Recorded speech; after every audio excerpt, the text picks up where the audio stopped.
បាទជំរាបសួរលោកប្រូថ្ងៃនេះខ្ញុំមកពីក្រុម SX4 ឈ្មោះសកលមករាថ្ងៃនេះយើងមកមើលបន្តនៅ array វគ្គ2គឺ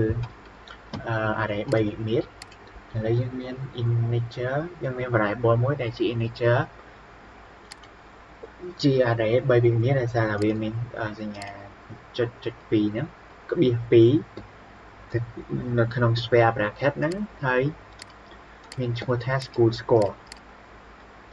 ចឹងនៅក្នុងវិមាត្រដំបូងគឺនេះវាចាប់ដើមពីនេះវាបន្តនេះគឺវាមាន2 element ហ្នឹងវាមាន2សំណុំនឹងបន្តទៀតក្នុងមួយសំណុំគឺមានពីរសំណុំបន្តទៀតហើយក្នុងពីរសំណុំនោះគឺមាន3 element នៅក្នុងហ្នឹងអញ្ចឹងសរុបទាំងអស់គឺ12 element ដែលស្ថិតនៅក្នុងវិមាត្រទី3ចឹងយើងធ្វើការ write console write line school score អានេះបើយើងសរសេរនេះគឺបានន័យថាវាចាប់យកពីអានេះវិមាត្រដំបូងគឺ array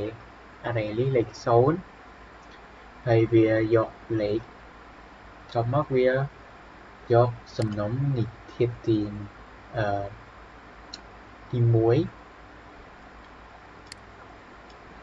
តមកគឺយកលេខ2ដែលពីតែយើងរ៉ានមកគឺវាចេញលេខ60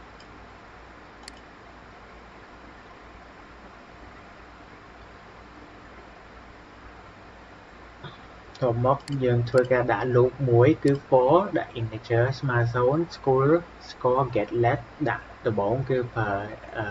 វិមាត្រទី1បន្ទាប់មក l បូកឡើងទៅដល់វិមាត្រទី2យើងប្រើអក្សរ or ស្មើ0 school get let ទុំ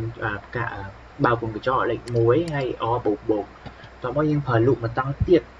គឺ for integer say c ស្មើ0 c school get let បើក square bracket លេខ2 c បូក console write line school score ហើយយើងដាក់ដំបូងគឺ l បន្ទាប់មកគឺ or ហើយបន្ទាប់មកគឺ c ហើយយើងដាក់សញ្ញាថ្មិញកណ្ដោយើងដាក់ console write line ហើយយើងធ្វើការ run វាមកវាចេញចម្លើយមកដូចនៅក្នុងបង្ហាញនឹងអត់ចឹងដំបូងគឺ60តមកគឺ80 75 90គឺ100អញ្ចឹងវីដេអូរបស់ខ្ញុំមានតែប៉ុណ្្នឹងសូមអរគុណ